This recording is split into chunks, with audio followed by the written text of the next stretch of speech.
des pneus, des barils, des roues de vélo et bien plus encore.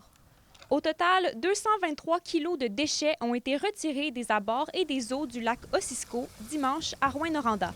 Mandatée par le ministère de l'Environnement, c'est une équipe de l'organisme de bassin versant du Témiscamingue qui s'est affairée à la tâche. On va dire que c'est pas dans les places où il y a le plus de monde qui y vont, donc ils le voient pas nécessairement. Mais c'est pour ça également qu'on essaie de faire beaucoup de sensibilisation, puis de pouvoir montrer au monde qu'on enlève ces déchets-là, puis que chaque petite action compte.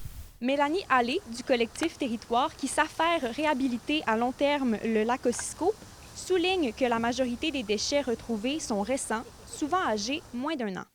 Ça a l'air de rien, mais un pneu comme ça peut se dégrader puis dégager des contaminants pendant 300 à 400 ans dans l'environnement. Puis même chose avec tout ce qu'on a ramassé, surtout les plastiques qui sont rendus relativement petits. C'est facile pour des oiseaux, par exemple, surtout s'il y a compétition, qu'il y en a plusieurs un à côté de l'autre, de prendre ça pour peut-être quelque chose de comestible puis l'avaler, puis c'est pas comme s'ils pouvaient le digérer. Donc, à toutes les occasions qu'on a de pouvoir faire une part, dans le fond, puis enlever des déchets, bien, on le fait.